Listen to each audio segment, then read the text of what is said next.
Assalamualaikum warahmatullahi wabarakatuh. Selamat jumpa kembali sahabat-sahabat viewer dan subscriber channel Tita Misteri. Kali ini kami akan membawakan sebuah kisah misteri dengan judul Jualan Bakso ke Kampung Gaib. Selamat mengikuti.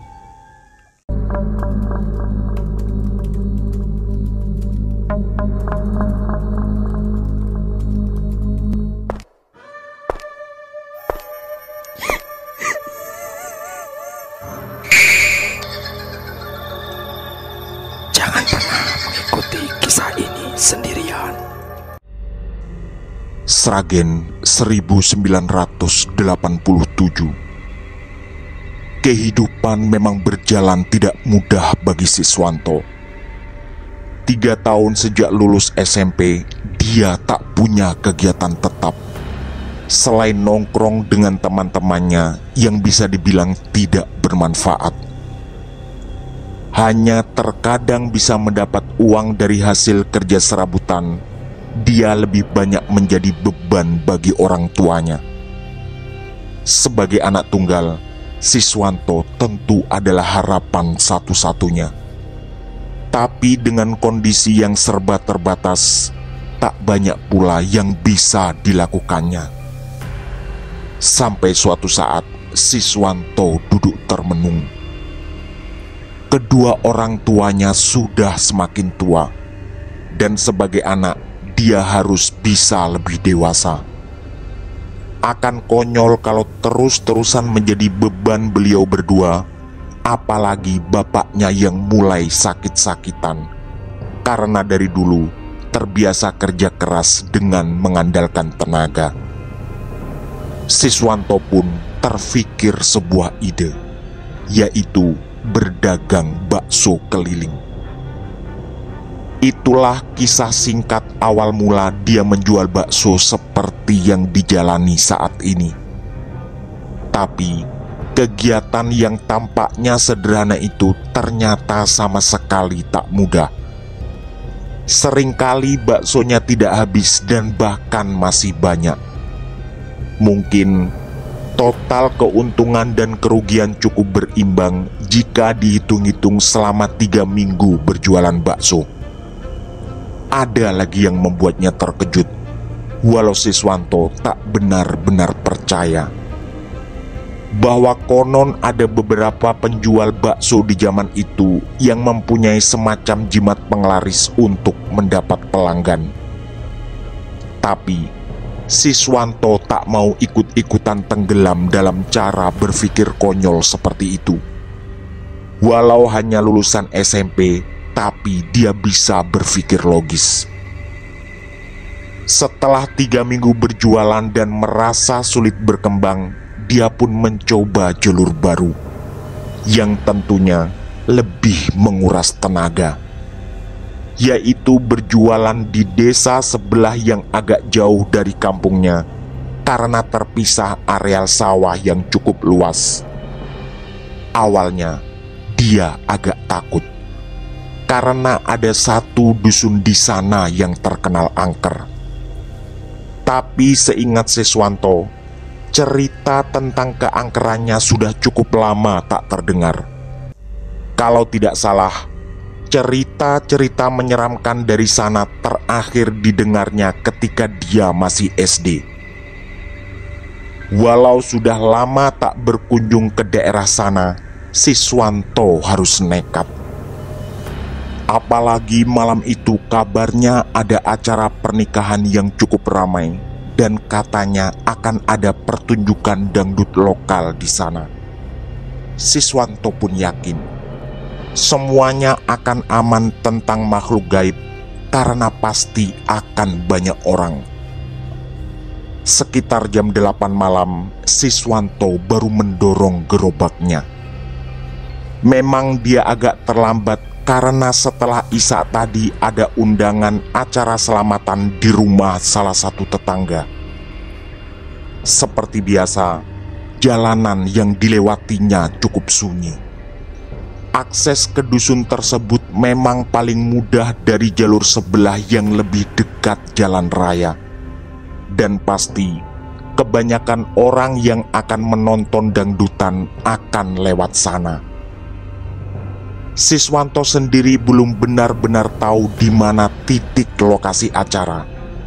Tapi dia yakin begitu sampai di sana pasti akan terlihat dan terdengar jelas. Selain itu, dia juga bisa bertanya pada warga setempat. Begitu hampir sampai di dusun itu, Siswanto mendapat pembeli pertama. Seorang laki-laki berjaket hitam turun dari sepeda motor dan membeli baksonya. Siswanto tak mengenal orang ini, dan mungkin dia adalah orang yang jauh yang datang untuk menonton acara dangdut. Karena terlihat sedikit lebih tua darinya, Siswanto pun memanggil orang itu dengan sebutan Mas. Ternyata Mas ini memesan 2 porsi yang semuanya dibungkus. Setelah membayar bakso, dia hanya menyarankan Siswanto menjual baksonya di acara dangdutan karena banyak sekali orang di sana. Dengan sopan, Siswanto pun mengangguk. Karena dari awal dia memang berniat ke sana.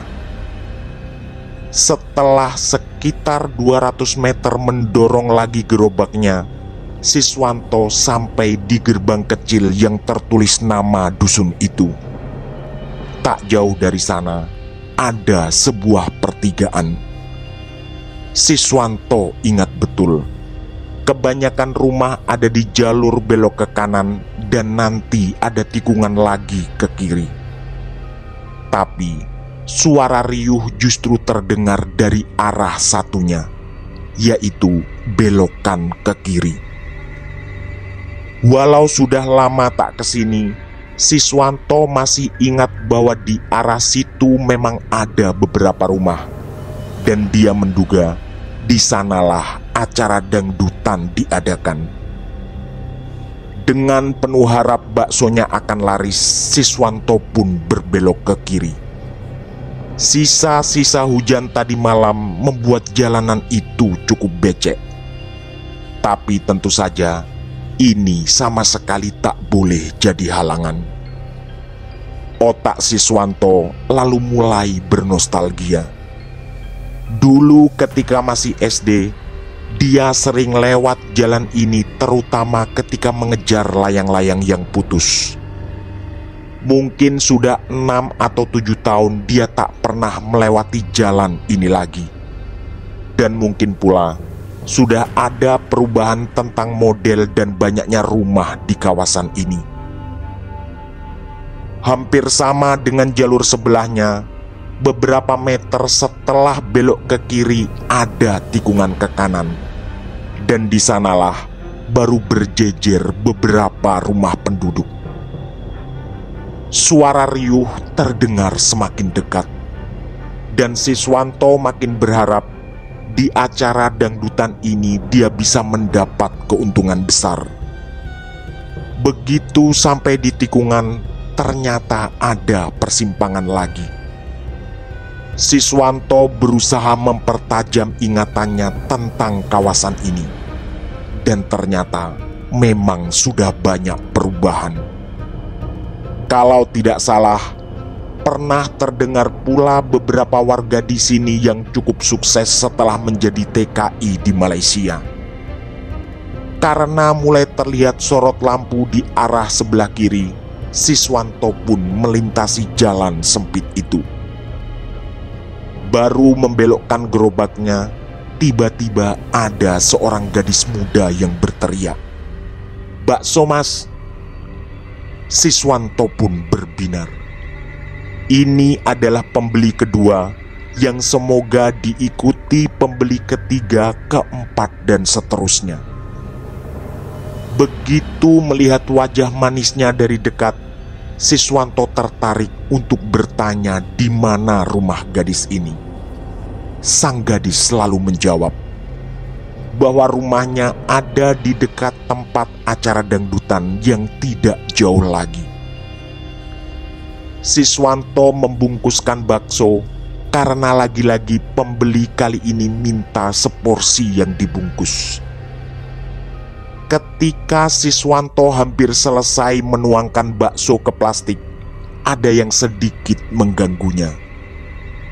Ada seorang bapak tua yang melintas dengan mengayuh sepeda dan seperti menatap dengan tatapan aneh padanya. Sepertinya bapak ini adalah penduduk setempat yang dulu pernah dilihat Siswanto. Hanya saja Siswanto tak tahu namanya. Yang aneh lagi, bapak itu seperti memberi isyarat dengan tangan agar Siswanto segera pergi. Wajah bapak itu pucat seperti orang yang ketakutan. Siswanto yang tak paham apa maksudnya hanya menduga bapak itu menyuruhnya untuk segera ke tempat acara karena mungkin sedang rame-ramenya. Tak lama kemudian, melintas lagi seorang laki-laki yang juga mengayuh sepedanya. Dan Siswanto juga tak mengenalnya. Orang ini ternyata kemudian melakukan hal yang sama, yaitu memberi isyarat tangan agar Siswanto segera pergi, dengan raut wajah yang juga terlihat ketakutan. Sementara itu, gadis manis yang membeli baksonya terlihat semakin cantik. Dia lalu mengulurkan selembar uang 5 ribuan. Di zaman itu, uang tersebut cukup besar dan Siswanto tak punya kembalian. Ternyata gadis ini sangat baik. Dengan tersenyum dia mengatakan agar Siswanto mengambil kembaliannya. "Biar aja mas kembaliannya untuk sampean," ucap si gadis yang lalu melangkah pergi.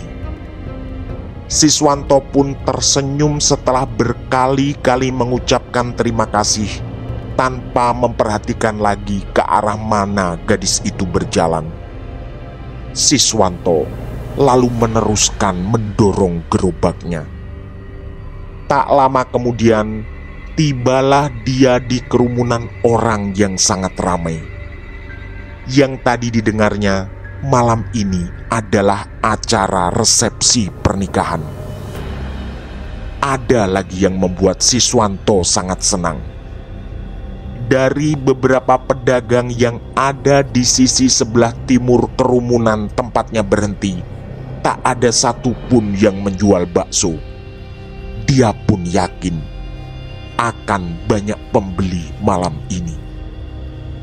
Terlihat banyak orang berjoget melenggak-lenggok mengikuti alunan musik dari atas panggung yang terlihat sangat mewah. Siswanto memang mendapat kabar kemarin bahwa yang mengadakan acara adalah Pak Ribut, salah satu orang terkaya di dusun ini. Tapi tiba-tiba Siswanto merasakan keanehan. Hidungnya mencium aroma wangi bunga Kamboja yang makin lama makin kuat. Dia lalu menduga mungkin banyak bunga Kamboja yang dipakai untuk hiasan pengantin atau pelaminan. Tak lama kemudian, banyak orang yang menghampiri gerobak baksonya. Tapi anehnya, kedatangan mereka justru membuat Siswanto merasa merinding. Akhirnya, pikiran Siswanto hanya bisa menduga bahwa dirinya mungkin agak gugup karena belum pernah mendapat pembeli sebanyak ini. Dengan sigap, Siswanto pun melayani mereka satu persatu. Dan rezekinya memang berlimpah.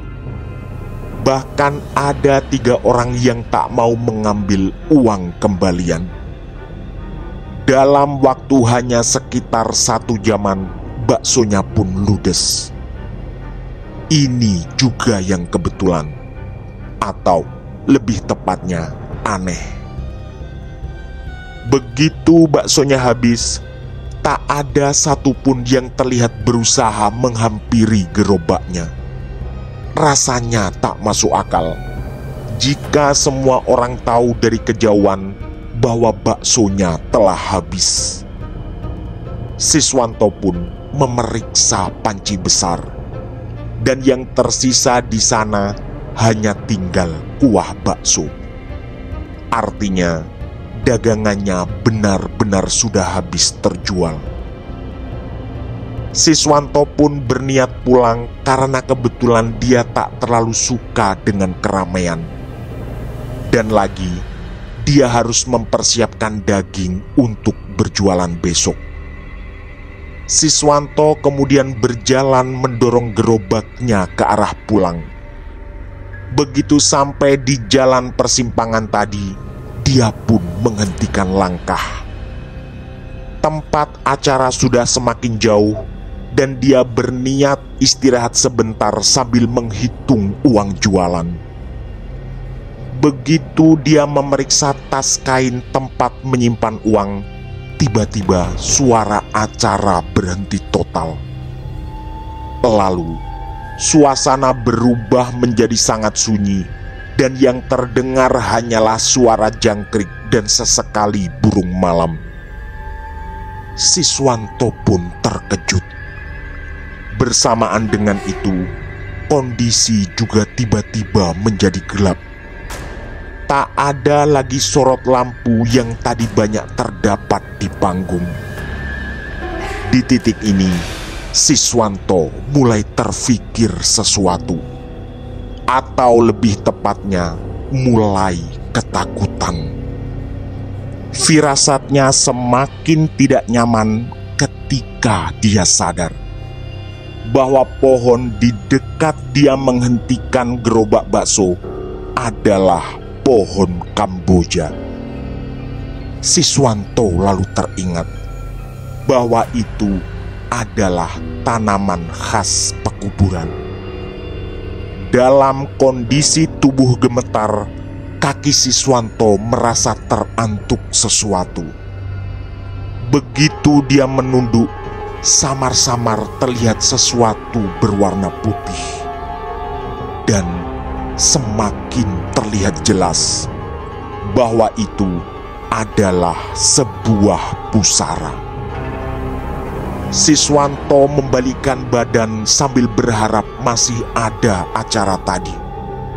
Tapi harapan hanya tinggal harapan. Justru yang terlihat di belakangnya adalah sebuah bangunan kecil, yang di sana terdapat sebuah keranda. Siswanto semakin yakin kali ini dia sedang berada atau terjebak di tengah-tengah pekuburan. Dalam kondisi ketakutan yang makin kuat, otaknya masih bisa merangkai ingatan bahwa tadi ketika ada gadis muda yang membeli baksonya, 2 kali bapak-bapak mengayuh sepeda dan memberi isyarat padanya untuk segera pergi. Sebelum itu, ada seorang laki-laki yang membeli baksonya 2 porsi. Ketakutan tentu makin bertambah.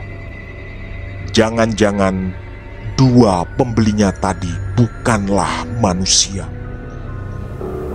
Siswanto lalu tak bisa lagi berpikir jernih, dan yang ada di pikirannya hanya satu, yaitu segera berlari meski harus meninggalkan gerobaknya. Tanpa berpikir lama-lama lagi, Siswanto pun berlari. Sayang sekali, karena tak bisa menguasai diri, dia pun tersandung pusara lain dan terjungkal di sana. Untung saja kepalanya hanya terbentur tanah. Tentu akan jauh lebih berbahaya jika dia terbentur batu atau pusara lain. Siswanto lalu merasakan sakit yang luar biasa pada kaki kanannya. Dia menduga kakinya terkilir karena jatuh barusan. Dan ini yang membuatnya semakin takut. Begitu berusaha berdiri, kakinya terlalu sakit untuk dipakai berjalan. Tentu saja, ini kondisi yang jauh dari ideal. Kakinya sakit justru ketika berada di tengah kuburan dan dalam kondisi sangat ketakutan. Siswanto pun tertatih. Untungnya ada seseorang yang membantunya berdiri. Nafas Siswanto sangat tersengal, tapi sedikit agak tenang ketika orang itu berkata, "Saya bantu, Mas. Sampean harus hati-hati karena ini adalah kuburan." Suara itu terdengar begitu merdu dan lembut. Setelah Siswanto melihat lebih dekat, ternyata ini adalah gadis manis yang tadi membeli baksonya. Dari kalimat yang diucapkan, rasanya gadis ini memang benar-benar ingin membantu. Apalagi dia juga memberitahu bahwa ini adalah pekuburan. Sang gadis pun menjadi satu-satunya harapan karena kaki Siswanto terasa semakin sakit. Lalu, gadis itu dengan sangat sabar menuntunnya berjalan dan mengantarkan Siswanto duduk bersandar di sebuah pohon besar. Tapi, ketenangan yang mulai terasa akhirnya hancur berkeping-keping. Begitu Siswanto menyandarkan tubuhnya di pohon besar itu, sang gadis manis lalu tertawa. Dan suara tawanya terdengar melengking dan menyeramkan. Mata Siswanto lalu menyaksikan perubahan ajaib pada wajah dan tubuh gadis ini. Wajahnya yang tadi manis tiba-tiba menghitam dengan penuh luka di sana-sini. Sementara itu, pakaiannya yang tadi terlihat rapi dan sopan tiba-tiba berubah menjadi compang-camping dan penuh robekan. Siswanto pun lagi-lagi kehilangan harapan. Apalagi begitu dia melihat ke atas, ternyata pohon yang dipakainya bersandar juga adalah pohon Kamboja. Artinya, dia belum keluar dari pekuburan. Siswanto lalu berteriak sekuat tenaga. Tapi gadis yang telah berubah menyeramkan itu perlahan melayang mendekatinya. Siswanto sadar makhluk ini mungkin akan menyerangnya. Dalam ketakutan yang makin memuncak, secara ajaib Siswanto tak lagi merasakan sakit di kakinya. Entah tenaga dari mana, dia bangkit berdiri dan lalu segera berlari. Setelah beberapa lama, dia yakin sudah keluar dari areal pekuburan. Di sana terlihat seorang laki-laki yang turun dari sepeda. Firasat Siswanto kali ini mengatakan bahwa laki-laki ini adalah manusia. Dan untungnya firasat kali ini benar. Hal pertama yang membuatnya yakin adalah kedua kaki laki-laki ini menapak tanah. Selain itu, tak ada aura menakutkan sedikit pun dari wajahnya. Setelah semakin dekat, ternyata beliau adalah seorang yang sudah cukup tua. Siswanto lalu teringat, bapak ini adalah yang tadi menyuruhnya pergi dengan isyarat tangan ketika ada seorang gadis membeli baksonya, yang ternyata dia bukan manusia. Sambil dipeluk, Siswanto lalu ditanyai tentang apa yang terjadi. Dengan terbata, Siswanto pun bercerita bahwa dia baru saja tak sadar terjebak di kuburan. Bapak tua ini mengaku bernama Pak Sukandar. Walau wajahnya terlihat cukup tua, tapi badannya nampak sehat dan bugar. Pak Sukandar bahkan masih bisa membonceng Siswanto ke rumahnya yang ternyata tidak terlalu jauh. Sesampai di sana, Siswanto disodori segelas air putih dan langsung diteguknya sampai habis. Di sana, Siswanto lalu sadar bahwa tadi dia salah mengambil arah sehingga mendorong baksonya ke jalur kuburan. Ternyata Pak Sukandar sangat baik. Beliau lalu berusaha menenangkan Siswanto dan akan membantu mengambilkan gerobak. Hanya saja dia menunggu anaknya pulang dari acara dangdutan. Pak Sukandar juga bercerita bahwa kejadian penjual apapun terbawa makhluk halus ke pekuburan bukanlah yang pertama terjadi kali ini. Hanya saja korban terakhir sebelum Siswanto sudah cukup lama, mungkin 3 atau 4 tahun lalu. Pak Sukandar lalu menanyakan rumah Siswanto. Dan setelah dijawab serta ditanyai tentang orang tuanya, ternyata Pak Sukandar kenal dengan Pak Wasis, bapaknya Siswanto. Menurut Pak Sukandar, beliau berdua dulu teman sekolah di SR atau sekolah rakyat yang setara dengan SD. Di tengah-tengah obrolan, datanglah seorang laki-laki muda. Ternyata itu adalah anaknya Pak Sukandar, yaitu Wawan, yang terlihat sedikit lebih tua dari Siswanto.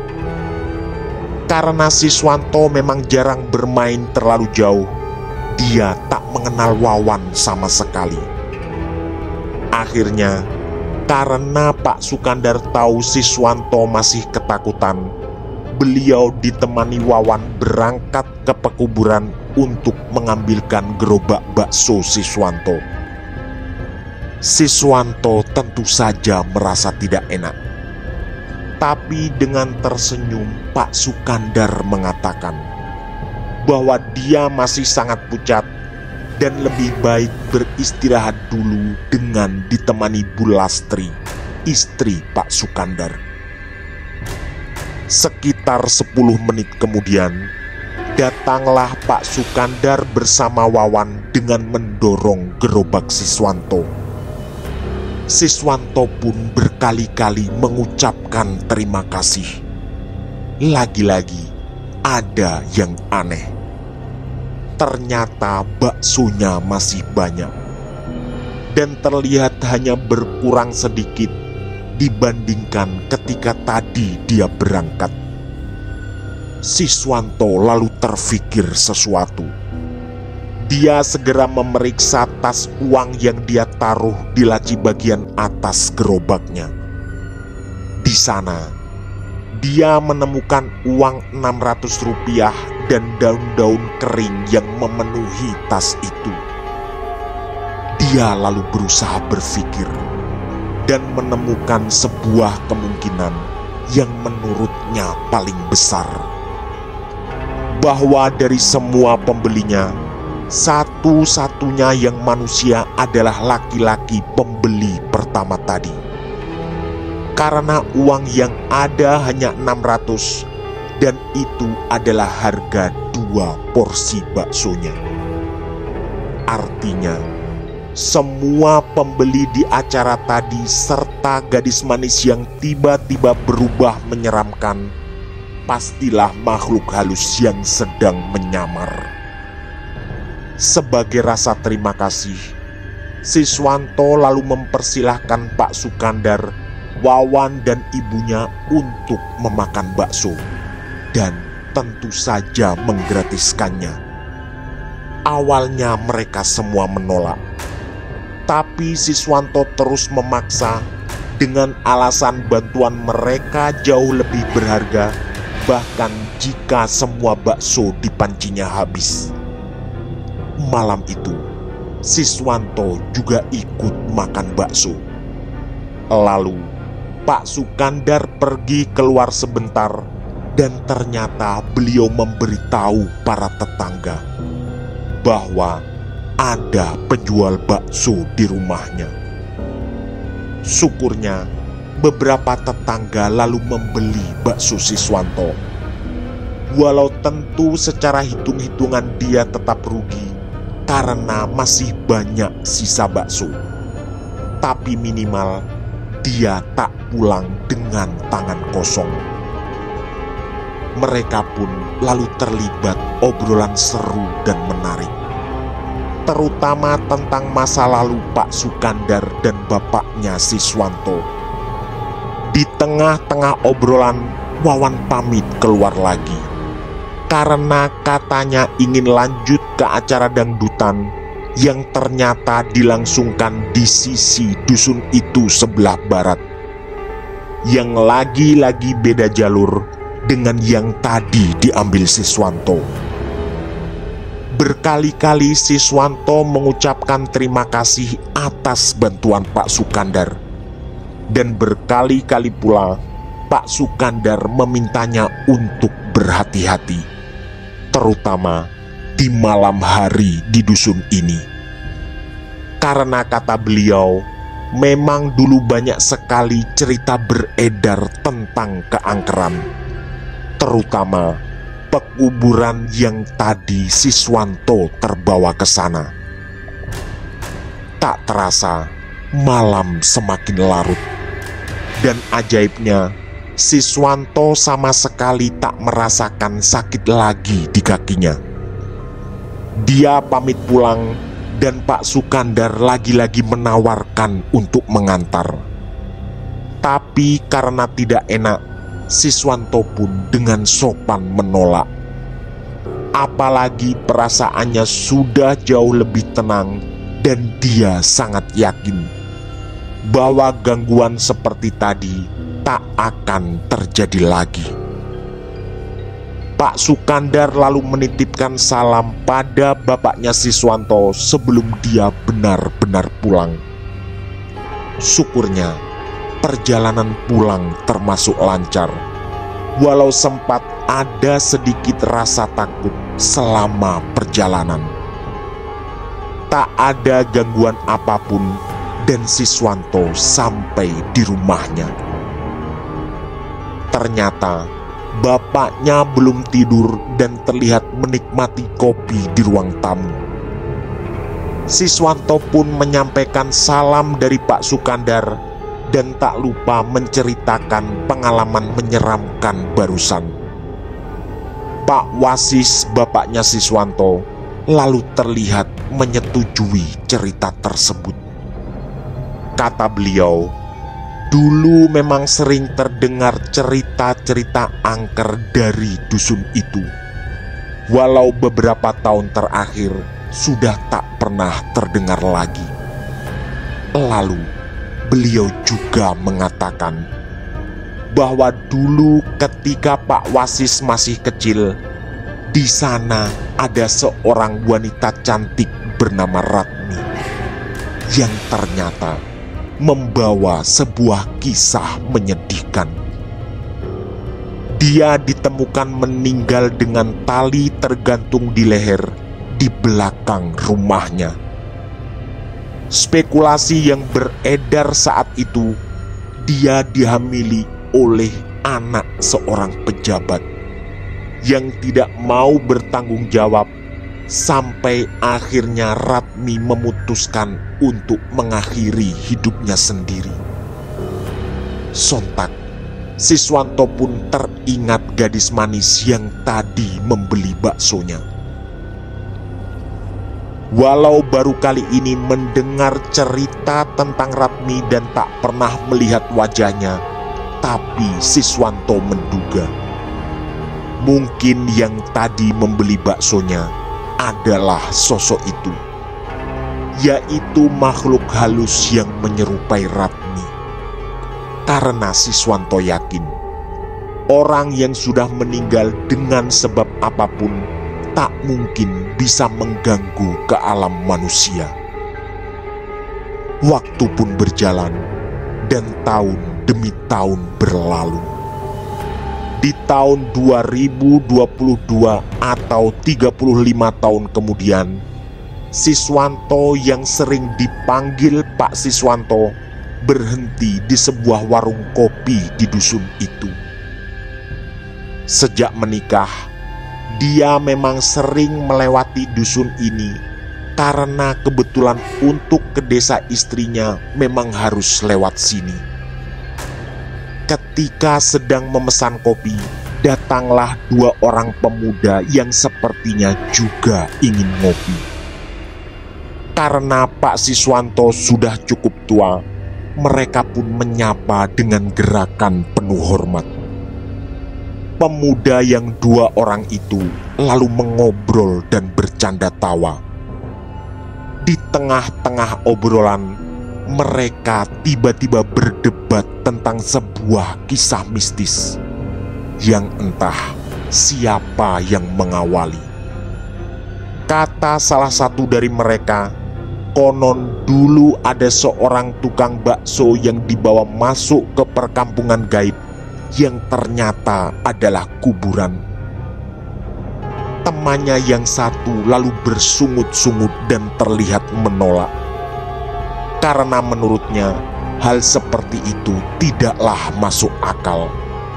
Apalagi kalau dipikir dengan akal modern.